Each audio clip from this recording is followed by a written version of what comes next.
내 운의 시기가 있다고 하셨잖아요. 네. 그러니까 내가 운이 좋은 시기인지 운이 안 좋은 시기인지를 알아볼 수 있는 방법이 있나요? 사주나 아니면 별자리 이런 걸 뭐 타로나 이런 걸 볼 수도 있지만 간단한 방법이 하나 있어요. 가족 외에 지금 가장 나랑 연락을 많이 하고 있는 사람을 5명을 적어보세요. 그 다음에 객관적으로 그 사람들이 지금 잘 풀리고 있는지 잘 되고 있는지를 한번 보시면 내가 지금 어디에 있는지를 알 수가 있어요. 이야. 오는 환경이 결정하기 때문에 지금 날 둘러싼 5명이 잘 되고 있으면 나도 그 안에 있는 거예요. 그럼 그 좋은 운이 나도 같이 연관이 그렇죠. 돼서 같이 가고 있는 잘 거죠. 될 예. 수 있구나라고 느낄 수 네. 있는 거구나. 와 이거 완전 진짜 너무 오늘 내 주변 꿀팁이다. 5명 중에 너나이님 넣고 아유, 잘 되는 사람이죠. 뭘 잘 돼요. 네. 네.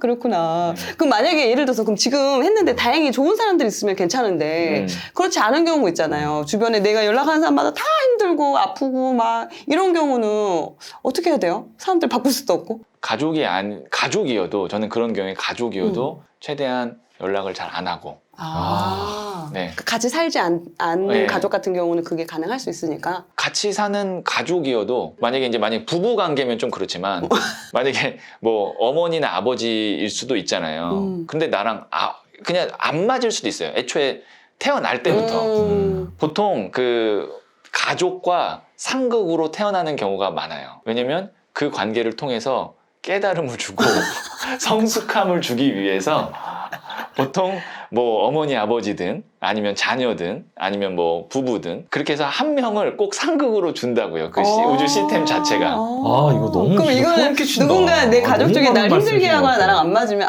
이 사람이 나에게 깨달음을 주려고 그렇죠. 하는 관계구나 이렇게 이해를 하면 우주 되나? 시스템이 나를 내가 이것을 이걸 헤쳐나가야 통해서 되겠구나. 성숙한 사람으로 만들게 하겠구나를 알고 그거를 인정하고 받아들이고 예, 그걸 통해서 내가 마음에 이제 성숙함을 얻는다라고 생각하면 되고 그리고 안 만나는 게 좋아요, 기본적으로. 일단 최대한 연락이나 이런 부분을 좀 마주치는 예. 거를 좀 자제를 하는 게 좋다. 좋은 날만 만나면 되잖아요. 뭐 예를 들어서 어버이날, 그다음에 어머니 생신, 만약 어머니라고 했을 때 네.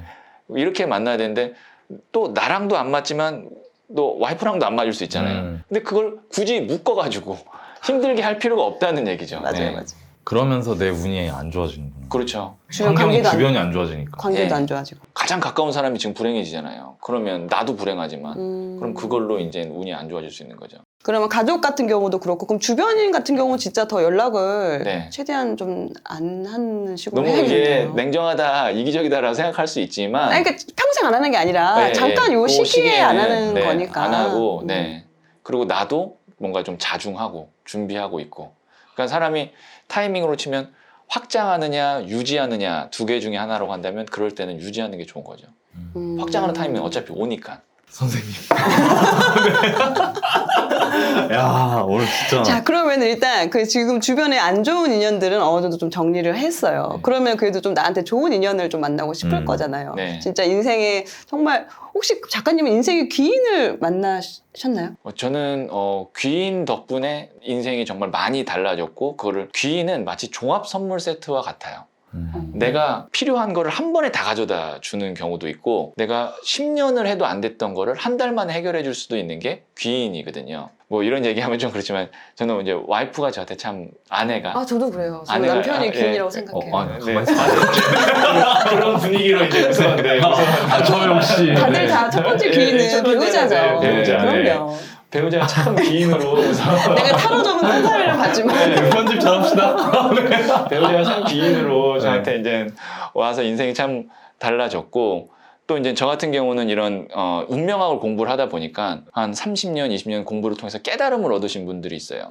그분들의 어떤 그 한마디 이런 것들이 저를 확 이렇게 확장시키게 만들어줘요. 그 중에 제가 이제 뭐 들었던 하나의 뭐 깨달음, 네네네네네. 지금 생각나는 거 하나 네. 말씀드리면 사람의 그 운이라는 걸 볼 때는 4가지 영역에서 봐야 돼. 딱 그러시는 거예요. 그게 뭐냐면 육체, 그 다음에 이성, 감성, 영혼.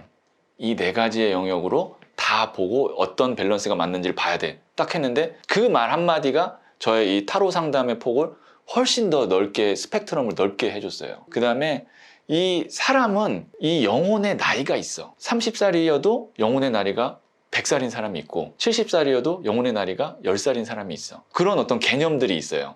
그런 것들을 딱 들으면 그런 그 가르침을 받았을 때 그런 분들이 저한테는 귀인이죠. 이거는 10년, 20년 동안 공부를 해도 그 깨달음 얻을 수 있을까 없을까는 모르는 거거든요. 그런 분들이 귀인이었어요, 저한테는. 근데 그것 또한 작가님이 그동안에 준비를 많이 하고 공부를 하셨기 때문에 그런 말을 들었을 때 네. 이게 깨달음이 된 거지. 일반인 제가 들었을 때는 아, 네 하고 좀 말했을 거잖아요. 네, 예. 그래서 항상 준비가 되어야 스승이 나타난다라는 말이 있잖아요. 예.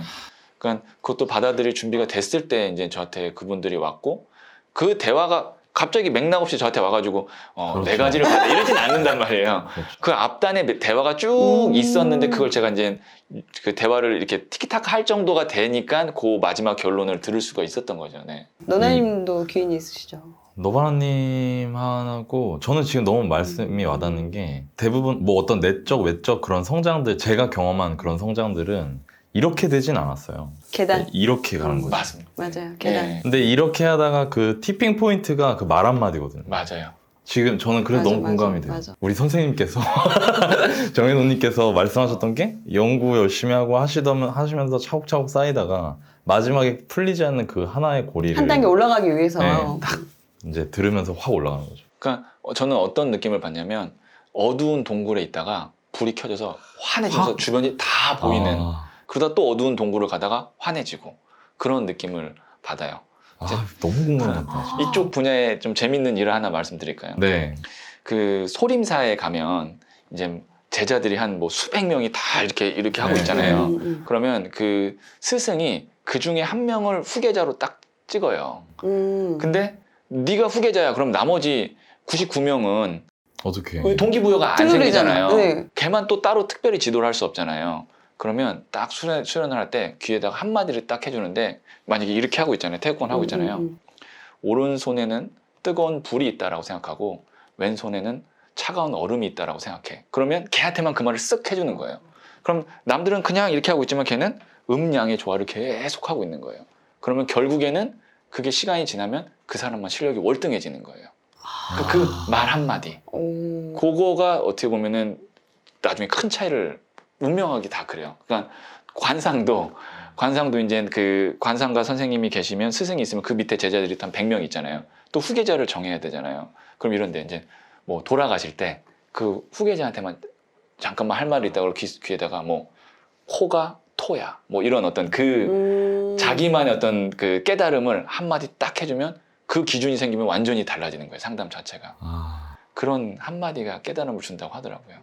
그런 귀인을 어떻게 맞아요. 만날 수 그게 있을까요? 중요한 것 같아요. 어떻게 만날 수 있을까요? 그런 귀인을. 우선 내가 어떤 귀인을 만나고 싶은지를 정확하게 알아야 돼요. 마치 우리가 배우자 기도하듯이 나는 어떤 귀인을 만나고 싶어. 이런 사람을 꼭 만났으면 좋겠어. 그렇게 간절히 기다리다 보면 스쳐 지나가지 않고 만나요. 내가 기준점이 있으면 스쳐 지나갈 수가 없거든요. 2년은 계속 지나가는데 이런 사람을 만나야지라고 기다리고 있으면 지나갈 때 잡을 수 있거든요. 그래서 내가 어떤 귀인을 만나고 싶은지 정확하게 적고 그리고 간절히 기도하고 그리고 사람이잖아요. 귀인도 완벽하진 않단 말이에요. 모든 걸 갖고 있진 않아요. 그러면 그 사람이 갖고 있지 않은 게 무엇인지를 알아야 돼요. 야, 그래서 내가 진짜. 그걸 그 사람한테 줄 수 있어야 사실 인간관계는 기브 앤 테이크잖아요. 5대 5가 되어야만 유지가 되기 때문에 그 사람이 부족한 게 뭔지를 알아서 내가 줄 수 있어야 이게 관계가 유지되고 저한테 잘해주겠죠. 네. 전 지금 이 말씀이 너무 중요하다고 생각합니다. 왜냐면 저도 똑같아요. 똑같이 생각해요. 정말 똑같이. 저도 저한테 연락하시는 분들도 많거든요. 근데 저도 사람인지라 그런 기본적인 인사 없이 바로 본론으로 들어가는 내용의 뭔가를 보면 마음이 안 열려요. 맞아요. 네. 네. 예를 들어서 제가 뭐 많이 뭐 시간이 없고 바쁘고 좀 지쳐 있을 때가 많다. 그러면 뭐 고생하십니다라는 말 한마디라도 있는 거랑 없는 게 차이가 크거든요. 근데 지금 이 말씀을 그러니까 다른 귀인을 찾거나 내 멘토를 찾으시는 분들은 지금 정혜도님이 말씀하신 거를 정말 잘 깊게 고민하셔야 된다. 나도 그 사람한테 필요한 사람이 돼야 된다는 거. 아 너무 공감합니다. 네. 진짜. 저도 얼마나 이제 선생님 제 운명이 힘듭니다라는 어떤 메시지가 이런 거 얼마나 정말 많이 오겠어요. 받으시겠다. 얼마나 많이 오겠어요. 근데 나 너무 행복해요. 이런 거보다. 첫 문장이 숨도 못 쉴 만큼 힘들어요. 선생님 도와주세요. 그러면 이게 컵 막힐 것 많이 같아요. 받으시잖아요. 네, 네, 많이 그렇죠. 받으 이거를 어디서부터 어떻게 네, 도와줘야 맞아요. 되는지도 모르겠고, 그러니까 물론 숨도 못 쉴 만큼 힘드니까 그 앞에 인사를 하거나 이런 어떤 네. 여유는 없을 수 있다라고 저도 보지만 저도 사람이잖아요. 그렇죠. 그치, 그치. 이거 어떻게 도와줘야 돼요? 그렇죠. 네. 그러니까 상대방 생각, 입장이나 이런 거를 항상 생각을 하는 게 잘 안 네. 되더라도 그런 훈련을 하셔야 주변에 좋은 사람이 생긴다는 예. 거. 근데 이 부분도 궁금해하실 것 같아요. 그러니까 일단 어떻게 되게 운이 좋게 멘토를 만났어요. 스승을 만났는데 과연 이분이 좋은 분인지 진짜 나한테 도움이 될 분인지 아니면 이분이 아닌지 그런 걸 또 이렇게 정말 멘토와 사기꾼과 이 구별법이 혹시 있나요? 저도 참 사기꾼을 많이 만났어요. 아. 네, 사기도 당하고 정말요? 상처도 진짜요? 받고 어머머. 그러다가 이제 정말 멘토를 만나고 기인을 만나고 했는데 그러니까 운이 좋아서 처음부터 멘토를 만나면 그런 거 다행인데 아니죠. 예. 그렇지 않은 경우가 있으니까. 또 이 운명학 쪽에도 참 사기꾼이 많아요. 그래서 솔직히 얼마나 쉽습니까? 어머. 그러니까 왜냐면 말만 되게 막 거창하게 잘하고 네. 뭐 이제 그런 경우도 많아서 막 저도 막 선생님 따라다녔는데 알고 보니까 뭐 아니었고 뭐 이런 경우도 많은데 참 특이한 건 뭐냐면 재밌는 건 사기꾼과 귀인은 처음 만났을 때는 똑같은 감정을 불러일으켜요. 딱 1분 정도 이야기하면 설레임이 와요. 그러니까 그래서 구별하기가 네. 어려운 거지. 그다음 10분 정도 얘기하면 감동이 밀려오고 1시간 정도 이야기하면 아 내가 이 사람을 만나기 위해서 그동안 이렇게 헤매었구나. 마음을 뺏기는 거야. 사막의 오아시스를 만난 것 같은 느낌이에요. 근데 사기꾼을 만나도 똑같아요. 사기꾼을 만나도 설렘을 느끼고 오히려 그게 감정이 더 커요. 왜냐면 이 사람 나한테 사기쳐야 되니까 작정하고 작정하고 달려드니까 더 커요. 근데 빈틈없이. 10번 정도를 만나면 이제 딱 알 수가 있어요. 사기꾼을 10번 정도 만났다. 나한테 악연을 만났다라고 하면 내 감정이 피폐해져 있거나 실질적으로 나한테 금전적인 손해를 줬거나 그게 확연하게 드러납니다. 근데 만약에 귀인 같은 경우 10번 정도 만나면 그 사람으로 인해서 내가 감정이 행복해졌거나 깨달음을 얻었거나 실질적으로 돈을 벌었거나 근데 이 시점에서 사람들은 뭘 헷갈려 하냐면 내가 손해본 거, 내가 상처받은 것 때문에 인정을 안 해요. 아니야. 이 사람은 귀인인데 나한테 기다리라고 하잖아. 그때 빨리 손절을 해야 되는데 왜냐면 어쨌든 사기꾼을 만나면요. 무조건 당할 수밖에 없어요. 1,000만 원을 뜯기느냐 1억을 뜯기느냐의 차이예요. 그러니까 애초에 우리는 인연을 함부로 맺으면 안 되는데 사기꾼 만나면 빨리 내가 그거를 깨닫고 1,000만 원에서 막는 게 상책이에요. 이거 진짜 중요한 말이네요. 일단은 기본적으로 10번 정도는 만나보고 네, 그리고 만나고. 나서 내 상태가 어떤지. 네. 물론 내가 뭐 3번 만에 알 수도 있고요. 3번 만에 왔는데 너한테 너무 심각한 피해를 주려고 한다 그러면 거기서 빨리 끊어야 되는 거죠. 네. 왜냐면 또 직접 겪으시고 해주시는 말씀이라서. 그리고 이제 실질적으로 뭐 사기꾼이라고 하는 건 있잖아요. 사기를 치려고 하시는 분들도 저한테 상담을 와요.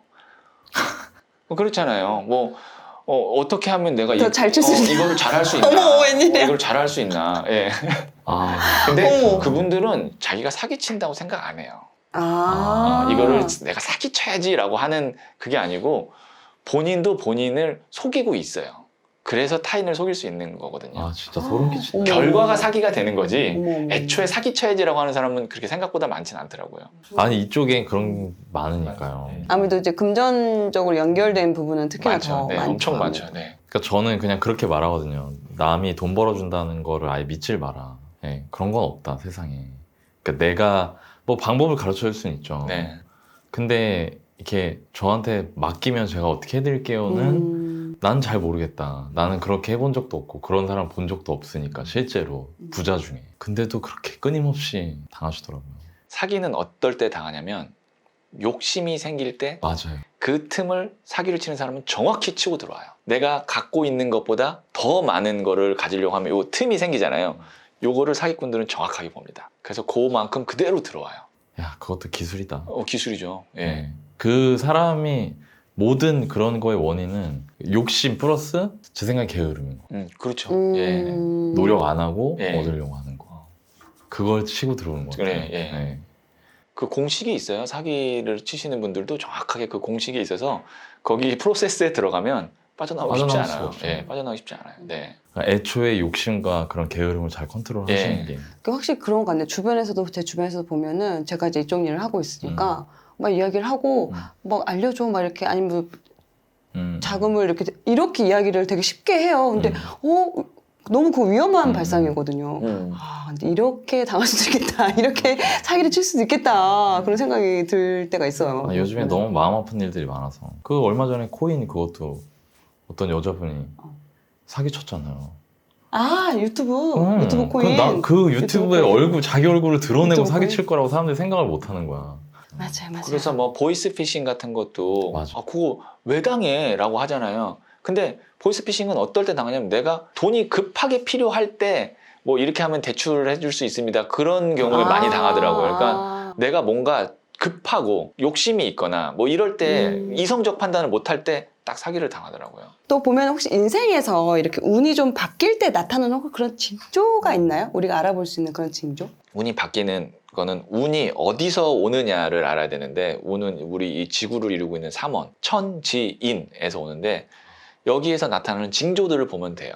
우선 하늘은 타이밍을 의미해요. 그러니까 내가 어떤 준비가 되어 있을 때 딱 만약에 내가 이제 부동산이면 어느 정도 돈이 이만큼 생겼는데 너무 좋은 건물이 하나 딱 나온다든지 상가가 나온다든지 내가 기다렸던 게 나오면 그게 타이밍이 맞는 거예요. 근데 타이밍이 안 맞는 경우는 예를 들어서 내가 돈을 다 준비하고 하려고 했는데 그걸 다른 사람이 채간다든지 뭐 이랬을 때 지금 내가 하려고 하는 일들이 타이밍이 잘 맞는지 안 맞는지를 먼저 볼 수가 있고요. 그게 이제 첫 번째 징조를 보는 거고 운이 좋아질 때는 타이밍이 잘 맞는다. 두 번째는 이제 지는 터, 풍수를 의미하거든요. 기본적으로 땅. 내가 좋은 터에 있는지 아닌지를 봐야 되는데 그건 보기가 힘들잖아요. 그럼 지는 또 뭐가 있냐면 나를 둘러싸고 있는 사람으로도 볼 수 있어요. 그래서 아까 말씀드렸던 5명을 체크를 하는 거고 그다음에 이는 나 자신이거든요. 내 현재 감정 상태를 보는 거예요. 잘 때 뭔가 오늘 참 보람 있었다. 일어날 때 설레고 이러면 내가 이제 운이 좋아지려고 하는 거예요. 사람은 다 느껴요. 내가 누구보다 내 운을 잘 느낄 수 있어요. 근데 요즘에 내가 뭔가 좀 안 좋고 기분이 안 좋고 우울하고 그러면 내가 지금 운이 안 좋아지려고 하는 징조인가 보다 이렇게 볼 수 있는 거죠.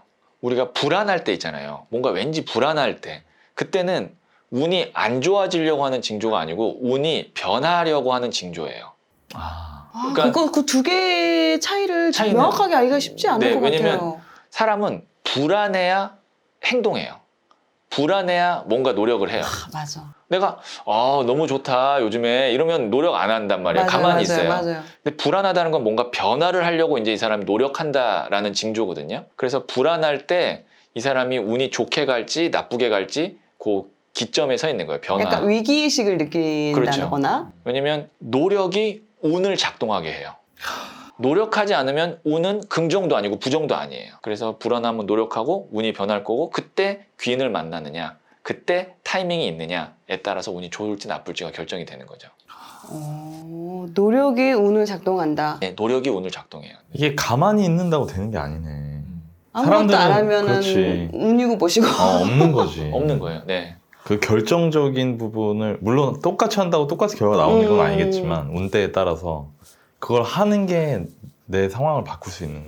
어떻게 보면 우리가 재테크에 관심을 가진 것도 뭐 직장 생활이나 노후에 대한 그런 불안감이 변화. 있고 그렇죠. 그런 위기의식을 느꼈기 때문에 재테크에 관심을 갖게 된 거고 그렇죠. 그러면서 부동산에 관심을 갖고 그러다가 거기에서 이제 좋은 인연을 만나고 그러면서 이렇게 거기서 이렇게 성장을 해 나갔던 부분들이 어떻게 보면 처음에 그 시작했던 그런 불안감을 노력으로 이렇게 통해서 같이 이렇게 결과를 이끌어낸 낸 거네요. 사실 굉장히 작은 선택이라고 생각을 했지만 맞아요. 지금 보면 이런 결과가 올 거라 생각 못했지. 네. 저도 이 타로 카드를 제가 이걸로 이렇게 먹고 살게 되고 이런 걸로 가게 될 줄은 전혀 몰랐어요. 그 시작할 때 지점에서는. 예. 그리고 저도 이제 유튜브를 하잖아요. 구독자가 저도 이제 있고 괜찮거든요. 괜찮아요. 괜찮아요. 괜찮아요. 진짜 재밌더라고요. 저도 맞습니다. 저도 구독 눌렀습니다. 괜찮아요. 저도 이렇게 잘 될지 몰랐어요. 오. 그러니까 이렇게 그리고 유튜브를 통해서 저한테도 많은 기회가 생겼고 네. 그래서 그때 제가 이제 유튜브를 시작한 지 2년 됐는데 그때 이걸 시작하지 않았더라면이라는 가정을 하면 사실 섬찟해요. 왜냐면 코로나 이거 있고 저도 이제 맞아요. 상담도 아예 못하고 강연이나 이런 게 강연도 아예 어려워지니까. 근데 만약에 내가 유튜브를 안 했으면 정말 막막했을 것 같은 거예요. 네, 그러니까 그런 작은 선택들 그런 것들이 결국에는 운을 크게 바꾸죠. 네.